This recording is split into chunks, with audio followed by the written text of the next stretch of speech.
अच्युतं केशवं रामनारायणं कृष्णदामोदरं वासुदेवं हरिं श्रीधरं माधवं गोपिकावल्लभं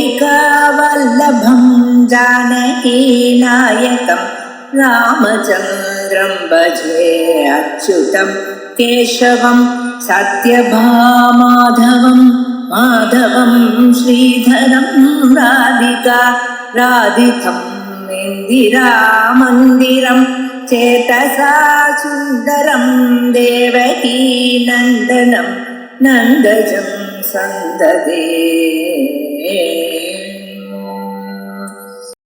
श्री गुरुभ्यो नमः। गुरु ब्रह्मा गुरुर्विष्णु गुरुर्देवो महेश्वरः गुरुसाक्षात् परं ब्रह्म तस्मै श्री गुरवे नमः। स्मृति पुराणानाम् आलयं करुणालयं नमामि भगवत्पादं शंकरं लोकशंकरं। ఆదిత్య హృదయం అనే అత్యద్భుతమైన మంత్ర రూపమైన స్తోత్రాన్ని ఇప్పుడు మనం తీసుకుని ఒక్కొక్క శ్లోకానికి అర్థం చూస్తూ వచ్చాము. ఇది అగస్త్య మహర్షి శ్రీరామచంద్రమూర్తికి ఉపదేశం చేసినట్టుగా, సూర్యోపదేశం విడిగా చెయ్యాలా అండి రాముడికి అంటే అక్కర్లేదు, రాముడు దారిగా మనకి చెప్పేటట్టుగా, ఎలా అయితే భగవద్గీతలో కృష్ణుడు అర్జునుడు దారిగా మిగతా వాళ్ళందరికీ ప్రసాదించినట్టు ఈ మన లోకంలో మనకి జయము అన్నది చాలా అవశ్యము. ఈ జయము అనుభవించాలి అంటే ఈ లోకమైన విషయంలో అయినా సరే, జ్ఞాన విషయంలో అయినా సరే, ఎలాంటి విషయంలో అయినా జయంలో లభించాలి అంటే దానికి సూర్యుడు ఒక అనుగ్రహం తప్పకుండా కావాలి అని, జీవులందరికీ ఉపదేశం చెయ్యాలి అని పరమ కారుణికంగా అగస్త్య మహర్షి ఆ రాముడు ద్వారాగా మనకి ఇది ఉపదేశం చేశారు. ఈ యొక్క స్తోత్రాన్ని వీటిలో ఒక్కొక్క శ్లోకంని తీసుకున్నామంటే దాంట్లో చాలా నామాలు, ఎలా మనం అష్టోత్తరాలు సహస్రనామాలు ఇలా చెప్తామో అలాగే ఈ యొక్క ఆదిత్య హృదయం అనే స్తోత్రంలో కూడా చాలా నామాలు గుచ్చబడి ఉన్నాయి. అలాగే ఆ ఒక్కొక్క నామానికి మనం సూర్యుడి రూపంగాను లేదా మనం పరమేశ్వరుడు రూపంగాను, పరమేశ్వరుడు అంటే విష్ణుమూర్తి అయినా సరే, శివుడైనా సరే, బ్రహ్మ అయినా సరే, ఎవరైనా ఆ రూపంగాను, అది కాకుండా నిర్గుణ బ్రహ్మ స్వరూపంగాను 3 రకాలుగాను అర్థం చెప్పగలము అని చూస్తూ వచ్చాము. దీన్ని ఈ తేతీయ శాస్త్రంలోనూ ఒక చాలా గొప్ప బ్రహ్మిష్ఠులు చెన్నై నగరంలో శంకర గురుకులం అనే దాన్ని స్థాపించి ఇంకా కూడా అక్కడ ప్రస్థానత్రయ భాషలు అవుతూ ఉన్నాయి. చాలా గొప్ప విద్వాంసులు అక్కడ ఉపదేశం చేశారు. అక్కడ అలాంటి తేతీయ శాస్త్రులు రాసిన ఈ ఒక 3 రకమైన అర్థాలు ఎలా ఉందో అది తీసుకుని ఒక్కొక్కటిగా చెప్పుకుంటూ వచ్చాము. ఇప్పటిదాకా 10 శ్లోకాలు చూసామండి. ఇప్పుడు 11వ శ్లోకం నుంచి చూసుకుని మళ్ళీ ఒక్కొక్క శ్లోకంలోనూ ఎన్ని నామాలు చెప్పబడింది, ఆ నామాలకి 3 రకాలుగాను ఎలా అర్థం చెప్పచ్చు అని చెప్పుకుంటూ వద్దాము. ముందు 11వ శ్లోకం. హరిదస్వసహస్రాస్తి సప్త సప్తిర్మరీచిమాన్ తిమిరోన్మతన శంభు త్వష్టామార్తాండ అంశుమాన్ అని 11వ శ్లోకం. ముందు హరిదశ్వః, హరితః శ్యామాః అశ్వాః అస్య సంతి ఇది హరిదశ్వః అని సమాసం అండి. అంటే హరిత్ అంటే పచ్చ రంగు, పచ్చ రంగులో ఆయనకి గుర్రాలు ఉంటాయి అని, ఇది సూర్యుడికి పచ్చ రంగుల్లో గుర్రాలు ఉంటాయి కనుక ఆ 7 గుర్రాలు ఉన్న ఆ రథంలో ఆయన సంచరిస్తారు అని ఆయనకి హరిదశ్వః అని పేరు ఒక పక్క. ఇంకోటి హరిత్ అంటే హరతి మనః ఇది హరిత్, మనస్సుని ఆకట్టుకునేవాడు అని. అది అంటే మనోహరః. సో హరిత్ అంటే మనోహరః, మనసును ఆకట్టుకునేవాడు. అది అశ్వః అంటేనే గుర్రమును ఒక అర్థం ఉన్న ఇక్కడ అశ్వ అంటే వాహనమును తీసుకుందాం. మనస్సును ఆకట్టుకునే వాహనం ఉన్నవాడు అంటే ఆ వాహనం ఎవరంటే మనస్సును ఆకట్టుకునే వాహనం గరుడు. ఆ గరుడుని వాహనంగా ఉన్న విష్ణుమూర్తి అని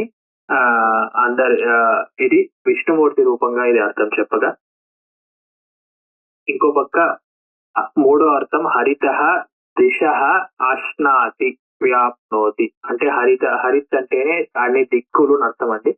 అన్ని దిక్కులోనూ వ్యాపించి సర్వవ్యాపిగా ఉన్న ఆ పరబ్రహ్మ స్వరూపము అని. ఇలా హరిదశ్వ అనే ఒక నామంకి 3 రకాలుగా అర్థం చూసాం. దాని తర్వాత సహస్రార్చి, సహస్రము అంటే 1000 అండి. 1000 అంటే ఇక్కడ అదొక సంఖ్య మాత్రమే, కానీ ఇక్కడ 1000 అంటే చాలా అని అర్థం. అందుకని 1000 సహస్ర అర్చి అంటే కిరణాలు, 1000 కిరణాలతో కూడి ఉన్న ఆ సూర్య భగవంతుడు అని. సో అందుకని ఇక్కడ 1000 కిరణాలు అంటే ఆయన కరెక్ట్ గా ఎంత 1000 ఉన్నాయా అని అడగకూడదండి. అది చాలా కిరణాలు ఉన్నదానికి 1000 కిరణాలు అని చెప్పాం. మళ్ళీ సహస్ర అర్చి ఉంది కదండి. అర్చి అంటే అర్చతే ఇది అర్చి, అర్చనం చేసే వాళ్ళని, పూజ చేసే వాళ్ళని, ఆ పూజింపు తగున మంగళమైన గుణాలతో ఉన్న 1000 మంది చేత పూజింపబడే అన్ని మంగళమైన గుణాలు ఉన్న ఆ విష్ణుమూర్తి అని. లేదా 1000 నామాలు, 1000 మంగళ గుణాలు ఉండే ఆయనకి విష్ణు సహస్రనామం చెప్తాం కదండి. 1000 నామాలు ఆయనకి, అంటే 1000 నామాలని కాదు, ఇంకా ఎన్నో నామాలు ఉన్నాయి. ప్రముఖంగా 1000 నామాలతో విష్ణు సహస్రనామం ఎలా ఉందో అలాంటి 1000 నామాలతో పూజింపబడే ఆ విష్ణుమూర్తి సహస్రార్చి అని చెప్పగలుగుతారు. ఇది కాకుండా మూడోది సహస్రాన్ని అనంతాన్ని అర్చించి జ్ఞానాన్ని యస్యత. ఇక్కడ అర్చి అంటే జ్ఞానము అని అర్థము, సహస్రం అంటే అనంతము అని. అనంతమైన జ్ఞానము కలిగిన ఆయన ఈ శుద్ధ బ్రహ్మమును అంతర్యామిగా ఒక్కొక్క హృదయంలోను, మనిషి యొక్క హృదయంలోను సాక్షి స్వరూపంగా ఉంటాడు కనుక అందరికి ఏ విషయ జ్ఞానం వస్తుందో అవన్నీ ఇంద్రియాల ద్వారా అవన్నీ ఆయనకు కూడా వస్తుంది అని చెప్పి అనంతమైన జ్ఞానము కలిగిన వాడు అని చెప్పడానికి సహస్రార్చి అని. మళ్ళీ ఈ సహస్రార్చి అనే నామానికి 3 రకాలుగా అర్థం చెప్తాం. దాని తర్వాత సప్తసప్తి అన్నాం. సప్తసప్తి అంటే మళ్ళీ ముందు సప్తనామ్నా సప్తి అశ్వ యస్య అని. అందుకని ఇక్కడ సప్తి అంటే గుర్రాలు. ఈ గుర్రాలకి సప్త అనే పేరు ఉంది. సప్త అనే పేరుతో ఉన్న గుర్రాలు 7 గుర్రాలు ఉన్నాయన అని. మరి సప్తి అంటే గుర్రాలను ఎలా వచ్చాయి అంటే ఏకో అస్తో వహతి సప్త నామ్నా అని అక్కడ శృతి వాక్యము అక్కడ ఉంది అని చెప్పారు అక్కడ. దాని తర్వాత 7 గుర్రాలు ఉన్నది. రెండో అర్థం చెప్పగా దీనికి కల్కి అవతారముని అర్థం చెప్పారు. కల్కి అవతారంలో ఆయన అదే సమాసం సప్తనామ్నా సప్తి అశ్వ యస్య అని. ఈ విష్ణుమూర్తి ఒక 10వ అవతారం, 7 గుర్రాలతో కల్కి అవతారం 7 గుర్రాలతో ఉంటారు అని చెప్పబడుతుంది. అది సప్తసప్తి అనే నామం దానికి అని.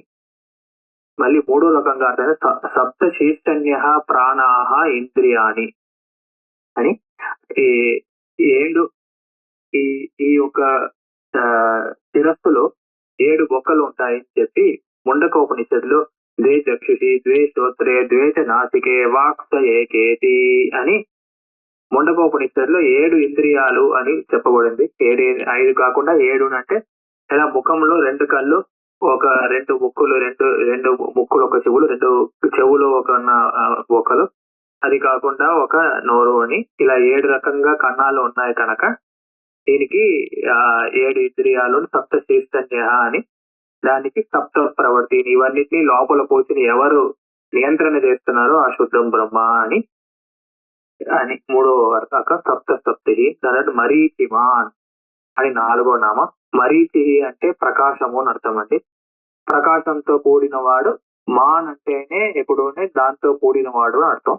మరీచి అంటే ప్రకాశం, మాన్ అంటే కూడినవాడు. సో మరీచి మాన్ అంటే ప్రకాశంతో కూడినవాడు అని. రెండో అర్థం మరీచి మ్రియంతే శత్రవ అనేన ఇది మరీచి అని. అందుకుని ఆ ఆ సుదర్శన చక్రము ఈ మరీచి అన్నదానికి సుదర్శన చక్రం అర్థం చెప్పారు. ఈ ఎవరి వల్ల శత్రువులందరూ మరణిస్తారు, విష్ణుమూర్తి శత్రు సంహారంని సుదర్శన చక్రంతో చేస్తారు కనుక దాన్ని మరీచి అనే పేరుతో చెప్పి ఆ మరీచితో కూడి ఉన్న ఆయన విష్ణుమూర్తి మరీచిమాన్ అని అర్థము. ఇంకో పక్క మూడో అర్థం చెప్తాను. మరీచి అంటే రశ్మిలు, జ్ఞాన రశ్మిలు. ఆ జ్ఞాన స్వరూపమైన శుద్ధ బ్రహ్మము జ్ఞాన రశ్మిలతో కూడి ఉంటారు కనుక మరీచిమాన్ అనే పేరు అని అలా మూడో అర్థము. ఇలా 4 నామాలు. దాని తర్వాత తిమిరోన్ మథనః అని ఇక్కడ నెక్స్ట్ నామం చెప్పారు. తిమిరం అంటే చీకటి, ఉన్మటనం అంటే పోగొట్టడం, నాశనం చేయడం. చీకటిని నాశనం చేసేరు. తిమిరాని ఉన్మథనాతి ఇది తిమిరోన్మథనః. చీకటిని నాశనం చేస్తాడు కనుక సూర్య భగవంతుడికి తిమిరోన్మథనః అని పేరు. ఈ చీకటి అనడానికి ఇంకో రకంగా అర్థం చెప్పి రాగము, ద్వేషము, మోహము అనే ఏవన్నీ మనకి ఈ జీవుడిని హింసిస్తూ ఉంటాయో, దేని వల్ల కష్టాలన్నీ జీవుడు అనుభవిస్తూ ఉంటాడో, రాగం అంటే దాన్ని ఒక అటాచ్మెంట్ అంటారండి. నాకు ఈ వస్తువు కావాలి, నాకు దీంట్లో అంటే ఆ వస్తువు నేను పొందిన తర్వాత ఆ వస్తువు లేకుండా నేను ఉండలేను అని. ఇప్పుడు మనకి ఏది అనుకుంటే తప్పకుండా ఈ మొబైల్ ఫోనే అండి. మొబైల్ ఫోన్ లేకుండా మేము ఉండలేము. ఎవరైనా లాగేసుకుంటే చిన్న పిల్లలతో సహా గొడవ చేసి ఇంట్లో పెద్ద కొట్లాటే అవుతాయి. అలా దానిపైన ఉన్నది రాగము. అది తీసేస్తే, దాన్ని మీ దగ్గర నుంచి దూరం చేస్తే అది వచ్చేది ద్వేషము. పిల్లలతో నుంచి పెద్దవాళ్ళతో దాకా వాళ్ళ దగ్గర నుంచి ఫోన్ లాక్కుంటే వాళ్ళకి ఎంత కోపం వస్తుందో అది ద్వేషము. మోహము, వాళ్ళ దగ్గర లేకపోతే నాకు ఇది కావాలి, నాకు ఎంత గొప్ప ఫోన్ ఉన్నానో, ఐఫోన్ 10, 11 ఉన్నా కూడా 15 ఐఫోన్ వచ్చిందంటే నాకు అది కావాలి. మిగతా వాళ్ళ దగ్గర ఉంది అంటే అది నా దగ్గర కూడా ఉండాలి అని, ఇది మోహము. ఇలా రాగ ద్వేష మోహాలన్నీనే తిమిరము అని చెప్పబడింది. ఈ తిమిరముని పోగొట్టే ఇది పరమేశ్వరుడు మహావిష్ణు దగ్గరే ఉంటుంది అని చెప్పి ఆయన తిమిరోన్మథనః అని పేరు. ధ్వంసం చేసే ఆయన అని. ఇంకో పక్క ఇది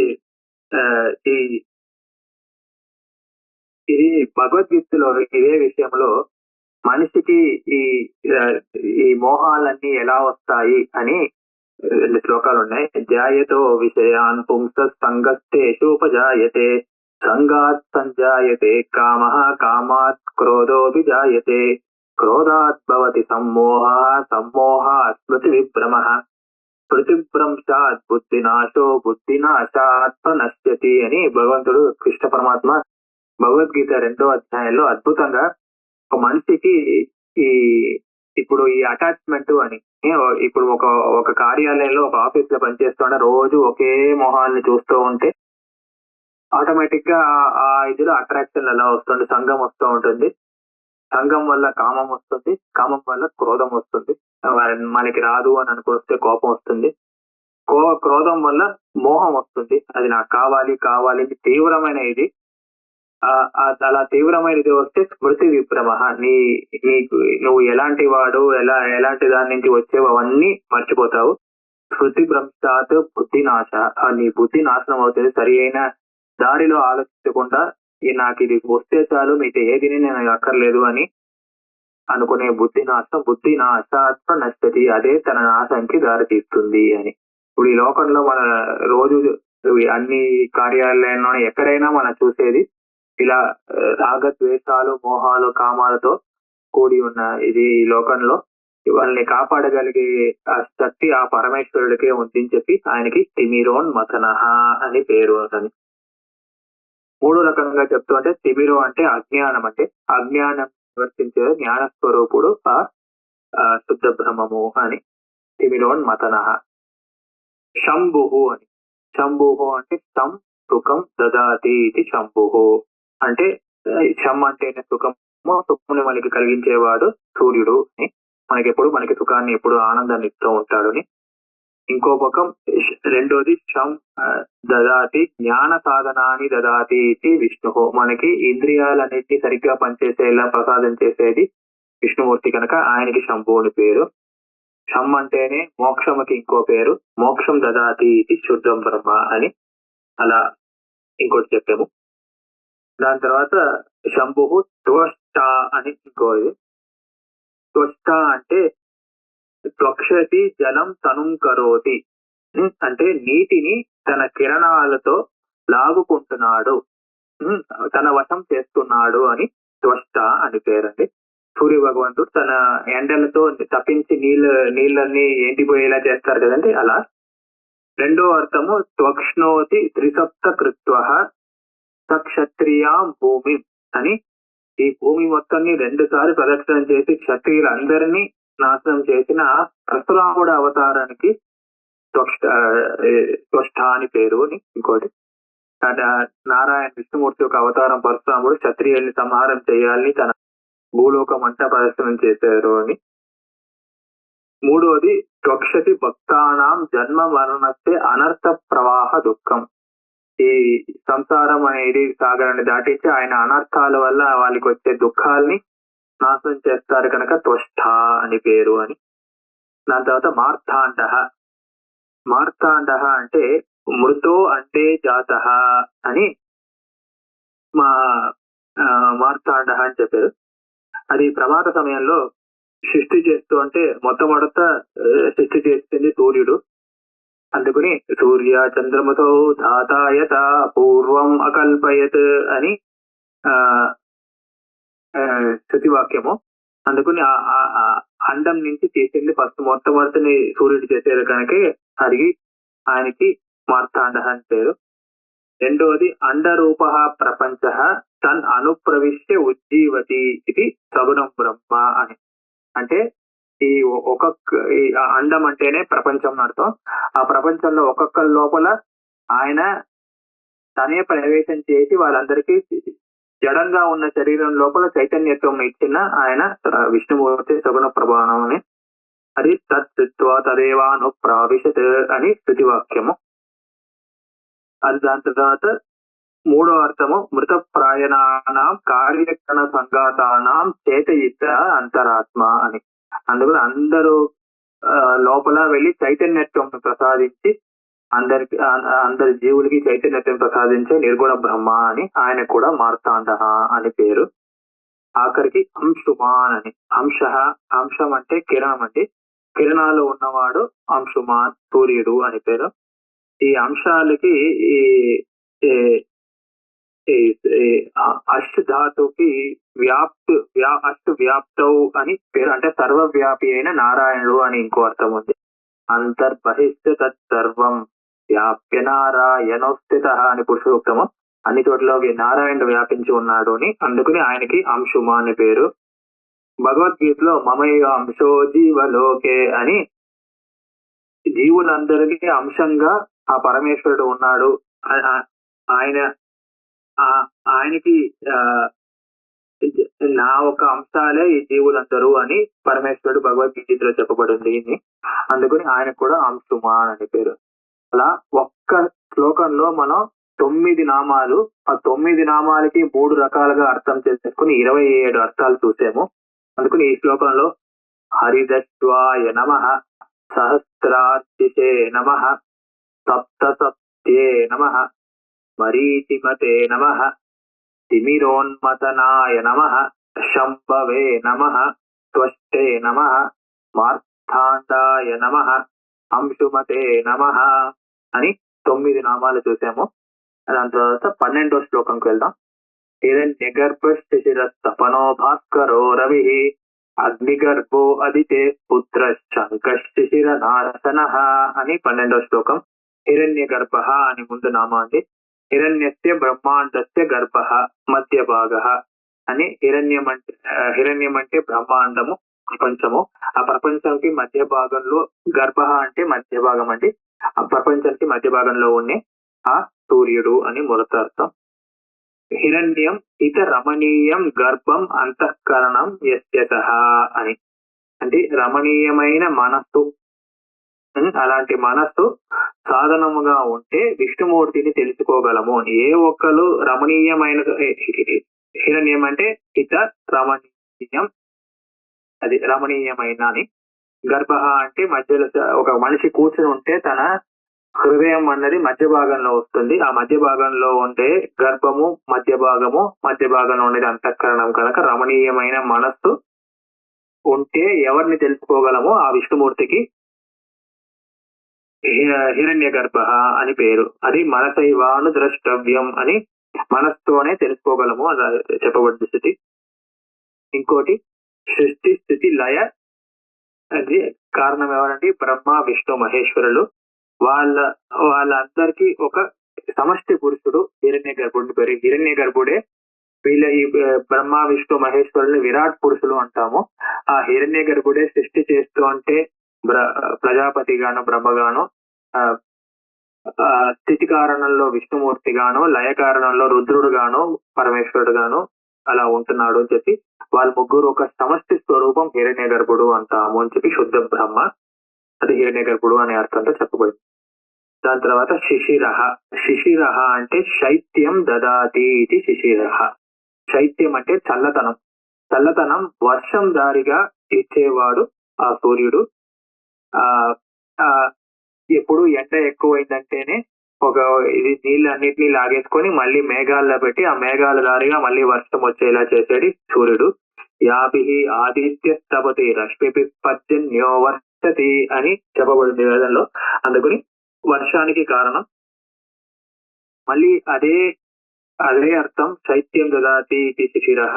కానీ ఆ శైత్యం అనే చల్లతనం అన్నది ఎలా ఇస్తున్నాడంటే మనకి ఆధ్యాత్మికం, ఆది భౌతికం, ఆది దైవికం అని 3 రకాలమైన తాపాలండి. శరీరం వల్ల వచ్చే తాపాలు, భూతాలు వల్ల వచ్చే తాపాలు, దేవతల కోపం వల్ల వచ్చిన తాపాలు అని ఈ 3 రకాల తాపాలని ఆయన పోగొడతారు కనుక విష్ణుమూర్తికి శిశిరః అని పేరు. ఇంకోటి శిశిరః అంటే శీతః సుఖ స్వభావ. శీతం అంటేనే చల్లదనం అంటే సుఖం అంటేనే ఆనంద స్వభావం.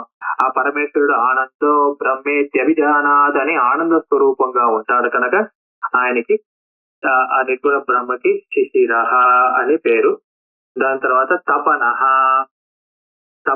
అంటే తన విరోధులకి తాపం కలిగించేవారు అని తపనః అని. సూర్యుడిని ఉపాసన చేస్తే తన విరోధులందరికీ ఆయన తాపం కలిగిస్తారు అని ఆయనకి తపనః అని పేరు. ఇంకో పక్క అంటే తప ఐశ్వర్యే ధాతు అని అంతులేని ఐశ్వర్యం ఇచ్చే ఆ పరమేశ్వరుడికి తపనః అని పేరు. మరి తప అనే దానికి ఆలోచన అంటే కూడా అర్థం ఉంది.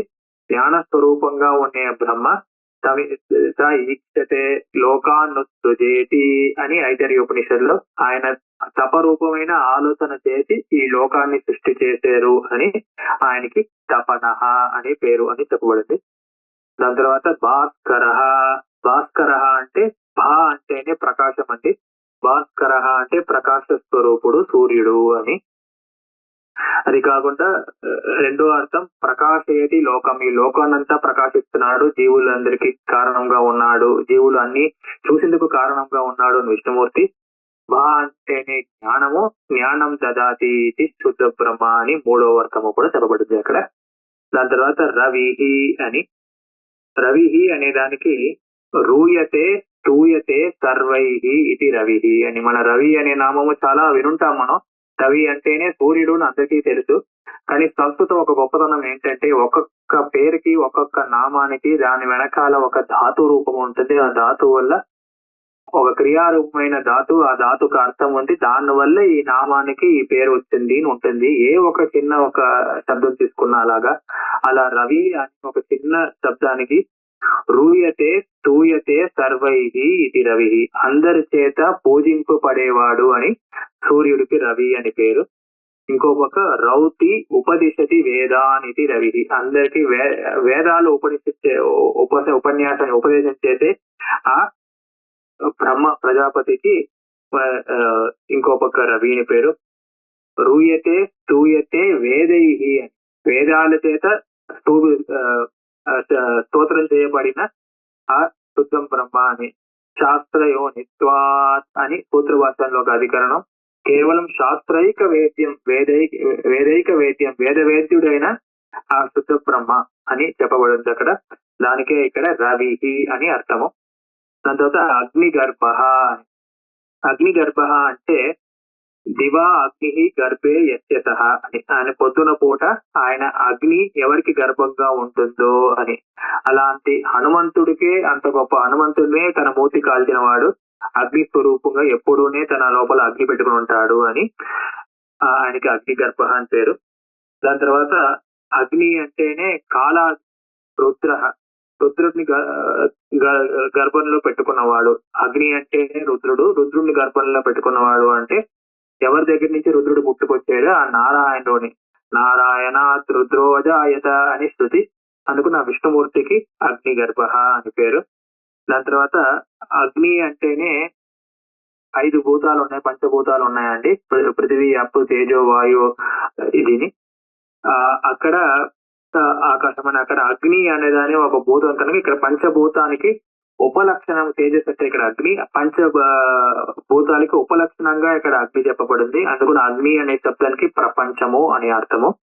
ఇక ప్రపంచ అగ్ని గర్భ అంటే ప్రపంచానికి కారణము అంటే ఎవరి దగ్గర నుంచి ప్రపంచం పుట్టుకొచ్చిందో. తస్మాత్ ఆత్మన ఆకాశాత్ సంభూత ఆకాశాత్ వాయు వాయోరగ్ని అగ్నేరాప పృథివీ పృథివీభ్యో అన్నం అని అలా చెప్పబడింది తైత్రీయంలో.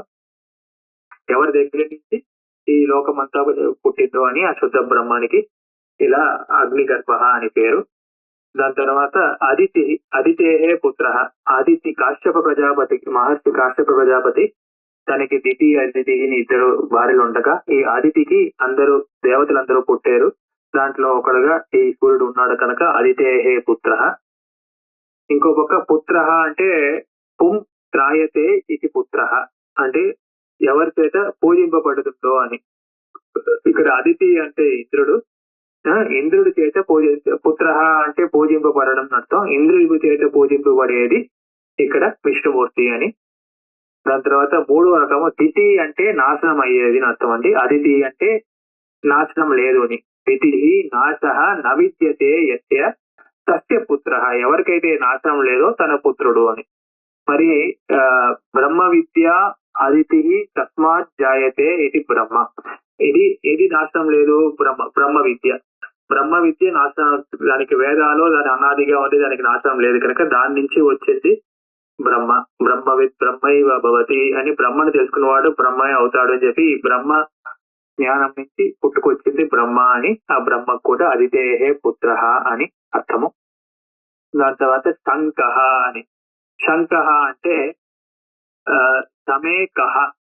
ఇది ఈ సాయంకాలంలో అస్తమనం అయ్యేవాడు అని శంకః అని పేరండి.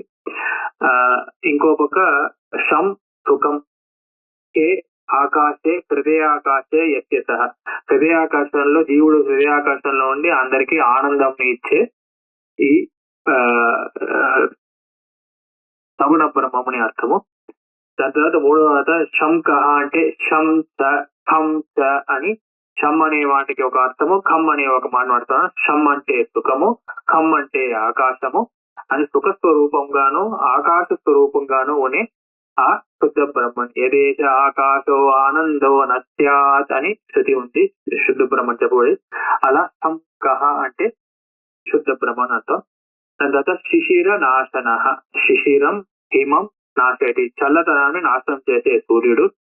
ఇంకో పక్క శిశిరం అంటే జాడ్యం, జడత్వంని నాశనం చేసే. ఎప్పుడు మనం జడత్వం అంటే నిద్ర, ఆలస్యం అంటే ఆలస్యంని నాశనం చేసే, బుద్ధిమంతతను నాశనం చేసే ఆ విష్ణుమూర్తి. దాని తర్వాత శిశిరం అంటే అవిద్య, అవిద్యని నాశనం చేసే, అవిద్య కామకర్మాలని నాశనం చేసే ఆ శుద్ధ బ్రహ్మముని. ఇలా మళ్ళీ దీనికి 3 రకాలుగా అర్థం చేస్తాం. మళ్ళీ ఈ ఒక శ్లోకానికి 9 నామాలండి. మళ్ళీ 9 దీనికి కూడా 9 నామాలు, ఒక్కొక్కటికి 3 అర్థాలు, 27 అర్థాలు చెప్పి చూసాం ఇక్కడ. హిరణ్య గర్భాయ నమః, శిశిరాయ నమః, తపనాయ నమః, భాస్కరాయ నమః, రవయే నమః, అగ్నిగర్భాయ నమః, అదితే పుత్రాయ నమః, శంకాయ నమః, శిశిరనాశాయ నమః అని చూసాము. దాని తర్వాత 13వ శ్లోకం చూద్దాం. వ్యోమనాథస్తమో భేది రుగ్యజుస్తామ పారగః ధనవృష్టి అపామిత్రో విద్యదీతి ప్లవంగమ అని 13వ శ్లోకము. వ్యోమనాథః, వ్యోమ్నః నాథః యస్యతః, ఆకాశానికి అధిపతి అనతో. ఆకాశానికి అధిపతి సూర్యుడు, అందుకని అక్కడ సూర్యుడికి వ్యోమనాథ అని పేరు. రెండోది తస్మాత్మా ఏతస్మాత్ ఆత్మన ఆకాశ సంభూత అని ఈ ఆత్మ నుంచి ఆకాశం వచ్చింది కనుక ఆ ఆకాశుడికి అధిపతి ఆ ఈశ్వరుడు అని. వ్యోమ్ని నాట్యతే ప్రార్థ్యతే అంతర్ముఖై అని ఆ అందరి హృదయాకాశంలో విద్వాన్లు చేత కూడా వ్యోమ్ని నాట్యతే విద్వాంలు చేత పూజింపబడే ఆ పరబ్రహ్మ స్వరూపము అని అర్థం దానికి వ్యోమనాథ అని. దాని తర్వాత తమోభేది ఇంతకు ముందే చూసినట్టు మనం చీకటిని నాశనం చేసే ఆయన అని మళ్ళీ దానికి 3 రకాలుగా చూసాము. దాని తర్వాత ఋగ్యజు సామపారగ అంటే ఋగ్వేదము యజుర్వేదము సామవేదము అన్నిటినీ పారం గచ్చతి ఇది ఋగ్యజు సామవేద అని. అంటే 3 వేదములని 3 కాలంలో స్తోత్రం చేసే 3 కాలంలోనూ స్తోత్రం చేసే సూర్య భగవంతుడు అని. ఋగ్వి పూర్వానే దివి దేవ ఈయతే యజుర్వేద తిష్టతి మధ్యే అన్నః సామవేదేన అస్తమయే మహీయతే వేదై అశూన్య త్రిభిరేతి సూర్య అని 3 కాలాల్లో ఒక్కొక్క కాలంలో ఒక్కొక్క వేదం తన సూర్యుడిని శ్రవణం స్తోత్రం చేస్తుంది అని అంటే వేదం ఎలా స్తోత్రం చేస్తుంది అంటే ఆ కాలం పొద్దున పూట చదవవలసిన ఋగ్వేద మంత్రాలు సూర్యుడిని, మధ్యాహ్న పూట చదవవలసిన యజుర్వేద మంత్రాలు సూర్యుడిని, సాయంకాలం పూట అస్తమించే సమయంలో చదివే సామవేదంలో ఆ మంత్రాలతో సూర్యుడిని స్తోత్రం చేయబడింది కనుక ఋగ్యజు సామపారగ అని దానికి పేరు. దాని తర్వాత వేదైశ్చ సర్వై అహమేవ వేద్య అని భగవద్గీతలో కృష్ణుడు నేనే వేదం చేత చెప్పబడింది. ఏచ వేద విదో విప్రాహ ఏచ అధ్యాత్మ విదో జనాః తే వదంతి మమాత్మానం కృష్ణం కర్మ సనాతనం అని ఈ భగవద్గీతలో నేనే వేదం చేత చెప్పబడింది, నేనే ఈ వేదం తెలుసుకున్న వాళ్ళు ఎవరో వాళ్ళ చేత నేనే చెప్పబడింది, ఋగ్వేదం యజుర్వేదం సామవేదం ఎవరైనా వాళ్ళందరి చేత నేనే చెప్పబడున్నాను అని భగవంతుడు చెప్పిన వల్ల ఆయన ఋగ్వేద సామపారగ. తర్వాత యో బ్రహ్మానం విదదాతి పూర్వం యో వేదాంశ్చ ప్రహినోతి తస్మై సంహదేవం ఆత్మబుద్ధి ప్రకాశ ముముక్షర్వై శరణమహం ప్రపద్యే అని ఈ వేదాలన్నీ కూడా ఈ సగుణ బ్రహ్మని ఋగ్వేదం యజుర్వేదం అన్నిటినీ కూడా ఈ సగుణ బ్రహ్మని ఉపాసిస్తున్నాయి అని ఈ ఒక శృతి వాక్యంలో చెప్పబడింది కనుక ఆ శుద్ధ బ్రహ్మ కూడా ఋగ్వేద సామపారగ అని చెప్పబడింది. ధనం వృష్టి అంటే ఇక్కడ ఘన వృష్టి అంటే ఘనమైన వృష్టి అంటే వర్షం, ఘనమైన వర్షానికి ఆయన కారణము అని. అగ్నౌ ప్రస్తాహుతి సమ్యక్ ఆదిత్యం ఉపతిష్టతే ఆదిత్యాధ్యాయతే వృష్టేరన్నం తథా ప్రజాః అని శృతివాక్యము. మన హోమాన్ని చేస్తూ ఉంటే ఆ ఆహుతులన్నీ ఇది ఆదిత్యుడి దగ్గరికి వెళ్తుంది, ఆదిత్యుడి దగ్గరికి వెళ్తే అగ్నిదారిగా ఆదిత్యుడు వెళ్తుంది, ఆదిత్యుడు అప్పుడు వృష్టి ఇస్తాడు, ఆ హోమాల ఆహుతిని వృష్టిగా మార్చి మనకి ఇస్తాడు అని శృతివాక్యం. ఇంకో పక్క వృష్టి అంటే కర్మ ఫలము అని అర్థం. ఘనావృష్టి అంటే ఎవరెవరికి ఆ లోకంలో ఉన్న వాళ్ళందరికీ కర్మ ఫలంని ఇచ్చేది ఆ కృష్ణుడే భగవంతుడే అని. అహం హి సర్వ యజ్ఞానాం భోక్తాచ ప్రభురేవచ అని భగవద్గీతలో చెప్పింది. ఫలమతోపత్తే అని సూత్ర భాషలో కూడా ఇదే చెప్పబడింది. అది అందుకుని ఈ సగుణ బ్రహ్మం విష్ణు వృత్తి ఇది ఘన వృష్టి అనే చెప్పబడింది. దాని తర్వాత ఘనావృష్టి అంటే వృష్టి అంటే ఇక్కడ కృప, అత్యంత ఘనమైన కృపంతో మనకి జ్ఞానాన్ని ప్రసాదించే ఆ నిర్గుణ బ్రహ్మ ఘనావృష్టి అనే చెప్పబడింది అని 3వ అర్థము. దాని తర్వాత అపాం మిత్ర అని తర్వాత నామము అంటే మళ్ళీ అదే మరి వర్షానికి కారణమైన సూర్యుడు మొదట అర్థము. అపాం అంటే నీటికి మిత్రుడు స్నేహితుడు అని అర్థము. అంటే రెండవది పాల సముద్రంలో ఆదిశేషుడి పైన శయనించే విష్ణుమూర్తి ఆయన అపామిత్ర. యవంత సముద్రే కవయో వదంతి అని ఆయన సముద్రంలో ఉంటారు అని. దాని 3వ అర్థము అపాం అంటే సాత్వికుడు అని అర్థం. సాత్వికులకి చైతన్య దానేన మిత్ర ఉపకర్త. మంచి వాళ్ళకి చైతన్యత్వం ఇచ్చి దానికి ఆయనకి ఉపకారం చేశారు కనుక అలాంటి వాళ్ళకి మంచి వాళ్ళకి మిత్రుడుగా ఆ నిర్గుణ బ్రహ్మం ఉంటాడు అని ఆయనకి అపామిత్ర అని. దాని తర్వాత వింధ్య వీతి ప్లవంగమ అని. వీతి అంటే మార్గం అండి. ఇక్కడ వింధ్య ఆయన మార్గంలో ఆయన సూర్యుడు వెళ్లే మార్గంలో వింధ్య పర్వతం వస్తుంది కనుక దక్షిణాయనంలో సూర్యుడు ఏమో సూర్యుడు సంచారం చేస్తూ అంటే వింధ్య పర్వతం అడ్డొస్తుంది అందుకని వింధ్య వీతి ప్లవంగమ. వింధ్య పర్వతం ఎవరు ఒక మార్గంలో వచ్చిందో దక్షిణ మార్గంలో వెళ్తుంటే ఆయనకి వింధ్య వీతి ప్లవంగమ అని పేరు. ఇంకో పక్క వింధ్య వీతి అంటే వేద మార్గము అని పేరు. అంటే ఉపనిషత్ వల్ల మట్టుకే తెలుసుకునేబడే పరమాత్మ, వేద మార్గం వల్లే తెలుసుకునేబడినే పరమాత్మ అని పేరు. మూడవది వింధ్య పర్వతవత్ గహన వీతి సుషుమ్నా నాడి ప్లవంగమ సంచార. అంటే గహనమైన అతి సూక్ష్మమైన సుషుమ్నా నాడి. వింధ్య వీతి అంటే సుషుమ్నా నాడి. ఒక్కొక్క మనిషికి సుషుమ్నా నాడి ఉంటుంది. ఆ సుషుమ్నా జ్ఞానం వచ్చిందంటే మరణ సమయంలో జీవుడు సుషుమ్నా నాడి వారిగా బయటకు వెళ్తాడు అని చెప్పబడింది. అలా ఆ సుషుమ్నా నాడి వారిగా అక్కడ సంచారం చేసే నిర్గుణ బ్రహ్మము అని అర్థము. అలాగా ఈ ఒక శ్లోకంలో 6 నామాలు చెప్పబడిందండి. వ్యోమనాథాయ నమః, తమోభేదినే నమః, ఋగ్యజుస్తామపారగాయ నమః, ఘనవృష్టయే నమః, అపామిత్రాయ నమః, వింధ్య వీతి ప్లవంగమాయ నమః అని 13వ శ్లోకం. 14వ శ్లోకం చూద్దాం.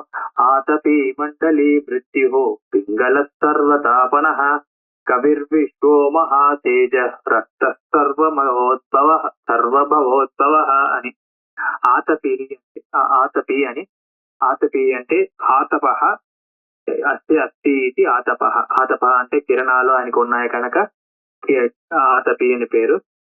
ఇంకోటి ఆసమంతాత్ తపః జగన్ నిర్మాణ సంకల్ప అస్తి.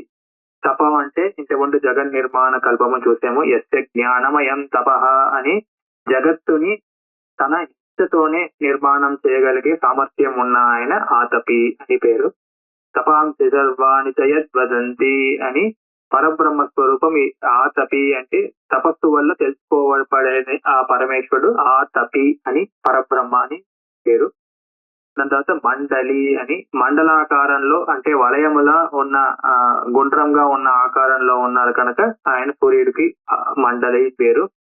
మండ్యతే అనేన అని అంటే ఒక మణి వల్ల ఆయన అలంకరింపబడిన, ఆయన కౌస్తుభ మణితో అలంకరింపబడి భూషణంగా కలిగిన ఆ విష్ణుమూర్తిని మండలి అని పేరు. ఇంకో పక్క మండలం అంటే ఆనందం అర్థం అండి. మండలి అంటే ఆనందం దదాతి అని, ఆ ఆనంద స్వరూపమైన ఏషేవ ఆనందయాతి అని ఆ ఆనందం నిత్య పరబ్రహ్మ స్వరూపంని మండలి అని పేరు. మృత్యు అంటే ఉపాసక విరోధుల్ని నాశనం చేసే సూర్యుడు. యస్య మృత్యు శరీర అని మృత్యుని శరీరంగా పెట్టుకున్న విష్ణుమూర్తి రెండో రకంగాను. ఇక్కడ యస్య బ్రహ్మచత్రం చ ఉభే భవత ఓదన మృత్యు యస్య ఉపదేశనం కయుత్తావేద యత్రతః అని అత్తా చరాచర గ్రహణాత్ అని సూత్ర భాషలో సూత్రం అండి. దీంట్లో ఈ యముడు ఈ లోకానందరినీ నాశనానికి మరణానికి కారణమైన యముడు తన మృత్యువు అని పేరు.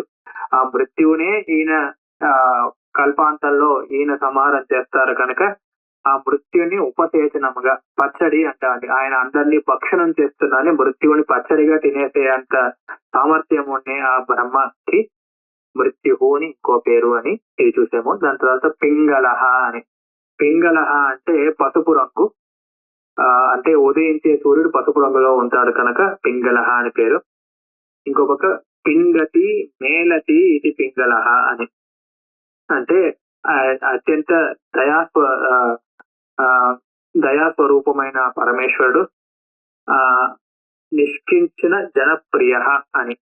ఎవరైనా ఏ ఒక్క మనిషిలైనా అందరిపైన దయా కలిగి ఉంటాడు అని ఆయనకి పింగళహ అని పేరు.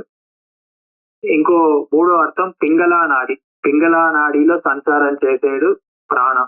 ఆ ప్రాణమేమో జీవుడికి ఇచ్చి ఆ జీవుడితో ఐక్యంగా ఉండే ఆ పరమేశ్వరుడికి పింగళ అని పేరు అని ఇంకో రకంగా అర్థం. దాని తర్వాత సర్వతాపన, ఇది ముందే చూసామో అందరికి తాపం ఇచ్చేదిని, ఇంకో పక్క ప్రళయంలో నాశం ఇచ్చేదిని, సంసారంలో జీవుడికి అందరికి తాపం ఇచ్చే అర్థము అని సర్వతాపన అని ముందే చూసాము. దాని తర్వాత కవిహి, కవిహి అనేది సంస్కృతంలో చాలా అర్థాలు ఉన్నాయండి. కవి అంటే మనం జనరలీ కవిత్వాన్ని చెప్పే ఆయన కవిహి అంటాము. కానీ ఇక్కడ వ్యాకరణాది శాస్త్రాల్లో పండితుడిగా ఉన్న ఆయన కూడా కవి. అంటే సూర్యుడు అత్యంత పండితుడు గొప్ప ఇది ఆయనకి, అందుకుని ఆయనకి కవి అని పేరు. కవి అంటే క్రాంతదర్శి, అంటే ముందు వెనక అన్ని తెలిసిన ఆయన సర్వజ్ఞుడు, అది విష్ణుమూర్తి ఇది. దాని తర్వాత ఎస్పి జ్ఞాతే సతి సర్వమేవ జ్ఞానం భవతి కవయిత ఇది కవి, ఆయన్ని తెలుసుకుంటే లోకమంతా తెలుసుకున్నట్టు అని ఆ శుద్ధ బ్రహ్మానికి కూడా కవి అని పేరుని. దాని తర్వాత విశ్వ, విశ్వ అంటే ఈ సూర్యుడు ఉదయాస్తమంలో లోక నిర్వాహం చేసే వాళ్ళని విశ్వ అని, విశ్వ అంటే లోకం, ఆ లోకమన్నిటినీ ఆయన ఉదయాస్తమంలో లోకాన్ని నిర్వహణ చేస్తారు. అందరూ తన పనులు చేసుకుందుకు ఆ సూర్యుడు ఉదయించడం అనేది చాలా ముఖ్యమైన కారణంగా ఉంటారు కనుక విశ్వ అని పేరు. విశ్వమేవ ఇదం పురుష విశ్వ ఏవ శరీరం అని విష్ణుమూర్తికి విశ్వ అని పేరు. మనం విష్ణు శాస్త్రంలో విశ్వం విష్ణుర్వ షట్కారో అని ముందు మొట్టమొదట నామే విశ్వం అని చెప్తే కనుక విష్ణుమూర్తికి విశ్వం అనే పేరు. సత్యభవత్ సత్యం చ అమృతం చ సత్యం అభవత్ తత్వాదేవానుప్రావిశత్ అని ఈ లోకం అన్నిటినీ సృష్టించేది దాని లోపల ఆయన దూరారు కనుక విశ్వస్వరూపంగా శుద్ధ బ్రహ్మమే ఉంది, దానికి కూడా విశ్వం అనే పేరు. దాని తర్వాత మహాతేజాహ అని, అంటే అత్యంత తేజస్సు కలిగిన ఉన్న సూర్యుడైన విష్ణుమూర్తి అయినా.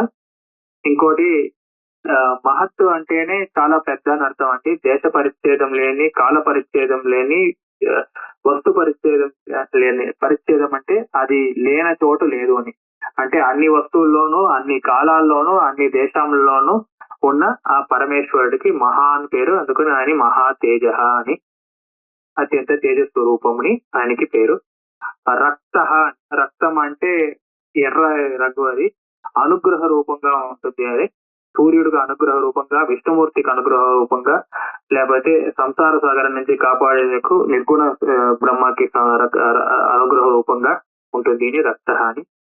సర్వ భవోద్భవ, భవ అంటే సంసారం అంటే, ఉద్భవ అంటే నాశనం చేయడానికి పెట్టుకోవడం, లేకపోతే సర్వేషాం సంసార ఉద్భవతి, అందరికీ సంసారము ఆయన వల్లే సాగుతుంది కనుక సూర్యుడికి సర్వోద్భవ అని. జగత్ ఉత్పత్తి స్థితి లయ కారణం కనుక విష్ణుమూర్తికి సర్వోద్భవ అని. భవ ఉద్భవ అంటే నివృత్తి ఇంకో అర్థం. భవ అంటే సంసారం ఎవరి వల్ల నివృత్తి అవుతుందో అలా భవోద్భవ అని. అలా ఈ దాంట్లో 10 నామాలు చెప్పబడిందండి. ఆతపినే నమః, మండలినే నమః, మృత్యవే నమః, పింగళాయ నమః, సర్వతాపనాయ నమః, కవయే నమః, విశ్వస్మై నమః, మహాతేజసే నమః, రక్తాయ నమః, సర్వభవోద్భవాయ నమః అని 14వ శ్లోకము. దాని తర్వాత నక్షత్ర గ్రహ తారాణం దీపో విశ్వపావనః తేజసామపి తేజస్వి ద్వాదశాత్మన్ నమోస్తుతే అని 15వ శ్లోకము. నక్షత్రాణం అధిప, నక్షత్రాములకి అన్ని అధిపంగా ఉన్నాయి. మొత్తం 26 నక్షత్రాలు, అశ్విని భరణి కృత్తిక అని. వాళ్ళన్నింటికి అధిపతిగా ఉన్నది ఈ సూర్యుడు కనుక ఆయనకి నక్షత్రాణం అధిప అని. చంద్రతారకం అంతరో యమయతి, ఈ నక్షత్రాలందరికీ కూడా దేవతలుగా పెట్టుకుని ఆ దేవతలందరికీ అంతర్యామిగా విష్ణుమూర్తి ఉన్నాడు కనుక ఆయన నక్షత్ర గ్రహ తారాణం అధిప అని. దాని తర్వాత నక్షత్ర గ్రహ తారాణం అధీన్ పాతి ఇది, అంటే అధిష్టాన దేవతల్ని ఆయన పాతి అంటే రక్షించి ఆ దేవతలందరినీ రక్షించే ఆ నిర్గుణ బ్రహ్మ స్వరూపమే నక్షత్ర గ్రహ తారాణం అధిప అని ఒకటి. విశ్వభావన అంటే విశ్వం భావయతి, తన ప్రకాశంలో జగత్తుని అలంకరించే సూర్యుడు. భావయతి అంటే స్థాపయతి, స్థితి కారణంగా ఉన్న విష్ణుమూర్తి. ఇంకో పక్క భావయతి ఆత్మసత్తయ పూర్తిమంతం కరోతి, అందరికి జగత్ అన్నిటికీ జడంగా ఉన్న ఈ జగత్తుకి సత్తాత్వం ఇచ్చిన ఆ శుద్ధ బ్రహ్మ స్వరూపంని విశ్వభావన అని అంటాము. తేజసామపి తేజస్వి అని, అందరికన్నా ఎక్కువ తేజస్సు ఉన్నది ఇది ఈ ఆదిత్య స్వరూపంకి. అగ్ని అగ్నితో కలిసి అగ్ని కన్నా ఎక్కువ తేజస్సు సూర్యుడు. దాని తర్వాత సూర్యస్యాపి భవేత్ సూర్య అని రామచంద్రమూర్తి పుడుతుంటే నాకు సూర్యుడి కన్నా తేజస్సుగా ఉన్నవాడు కావాలి అంటే సూర్యవంశంలో ఈ రామచంద్రమూర్తి కనుక తేజస్వి అని ఆ రాముడికి కూడా పేరు.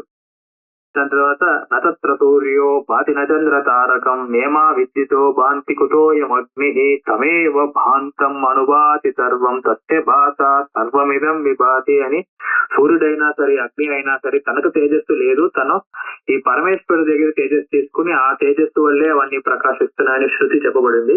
అందుకని ఆ శుద్ధ బ్రహ్మణుడికి పరమేశ్వరికి తేజస్వి అని పేరు.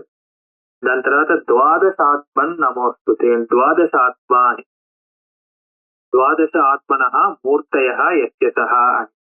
ఇక్కడ సూర్యుడికి ద్వాదశాత్మ అని ఒక వ్యక్తి. ఎలా అంటే ద్వాదశ అంటే 12 అండి. ఆయనకి 12 పేర్లు, అంటే ఒక్కొక్క మాసంలో ఆయనకి ఒక్కొక్క పేరు అని ఒక్కొక్కటిగా చూసుకుంటూ ఉంటాం. చైత్ర మాసంలో ఇంద్రహ అని పేరు, వైశాఖ మాసంలో ధాత అని పేరు, జ్యేష్ఠ మాసంలో భగహ అని పేరు, ఆషాఢ మాసంలో పూష అని పేరు, శ్రావణ మాసంలో మిత్రహ అని పేరు, భాద్రపద మాసంలో వరుణ అని పేరు, ఆశ్వీజ మాసంలో అర్యమ అని పేరు, కార్తీక మాసంలో అర్చిహి అని పేరు, మార్గశిర మాసంలో వివస్వాన్ అని పేరు, పుష్య మాసంలో త్వష్ట అని పేరు, మాఘ మాసంలో సవిత అని పేరు, పాల్గొన మాసంలో విష్ణు అని పేరు అని అలా 12 నెలలు 12 నామాలతో ఆయన పేరు పడతా కనుక ఆయన ద్వాదశాత్మన్ అని పేరు. ఈ 12 నామాలకు ఈ ప్రమాణం ఏంటి అంటే విష్ణు పురాణంలో ఈ శ్లోకం ఉందండి. ఇంద్రదాతాపగ పూష మిత్రవరుణో అర్యమాచి సవిత విష్ణు ఇవని అని ఆదిత్యుడికి సూర్య భగవంతుడికి 12 పేర్లు ఉన్నాయని విష్ణు పురాణంలో శ్లోకంలో చెప్పబడింది. దాని తర్వాత పరమేశ్వరుడికి కూడా ద్వాదశాత్మ అని పేరు. అదెలా అంటే 12 మండలాల్లో ఆయన ఉంటాయని. సూర్య మండలం, చంద్రమండలం, అగ్ని మండలం, విద్యుత్ మండలం, నక్షత్ర మండలం, చక్షుర్ మండలం, హృదయ మండలం, వేద మండలం, దేవ మండలం, బ్రహ్మనిష్ట మండలం, ఉదక మండలం, ఆకాశ మండలం అని 12 మండలాలు. ఆ 12 మండలాల్లో విష్ణుమూర్తి ఉంటాడని చెప్పి ఆయనకి ద్వాదశాత్మ అని పేరు.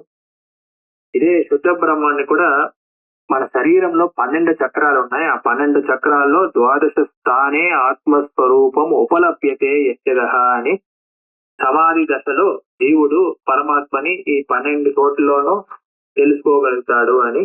మూలాధారం, మణిపూరం, స్వాధిష్టానం, అనాహతం, విశుద్ధి, ఆజ్ఞ, కైలాస, బోధిని, సూర్యకంఠ, అగ్నికంఠ, చంద్రకంఠ, బ్రహ్మరంధ్రం అని ఇలా 12 చక్రాలు. ఈ 12 చక్రాల్లో సమాధి దశలో పరమేశ్వరుని తెలుసుకోగలుగుతామని చెప్పబడింది. అందుకని ఆ శుద్ధ బ్రహ్మనికి కూడా ద్వాదశాత్మన్ అని పేరు. అలా ఈ ఒక శ్లోకంలో 4 నామాలు ఉన్నాయి. నక్షత్ర గ్రహ తారానామధిపాయ నమః, విశ్వభావనాయ నమః, తేజసామపి తేజస్వినే నమః, ద్వాదశాత్మనే నమః అని 4 నామాలు. ఈ 4 నామాలు కూడా 3 రకాలుగా అర్థం చూసాము. అలా అద్భుతంగా 15 శ్లోకాల దాకా చూసామండి. మిగతా శ్లోకాల్లోనూ ఫలశ్రుతి ఇవి కూడా మనం వచ్చే లెక్చర్ లో చూసి ఇద్దరితో మనం ఆదిత్య హృదయం అనే అద్భుతమైన శ్లోకాన్ని చూసి ఆనందించి ఇంతటితో ముగించుకుందాము. ఓం సహనా భవతు సహనౌ వనత్తు సహ వీర్యం కరవావహై తేజస్వినావధీతమస్తు మా విద్విషావహై. ఓం శాంతి శాంతి శాంతి. శ్రీ గురుభ్యో నమః. హరి ఓం.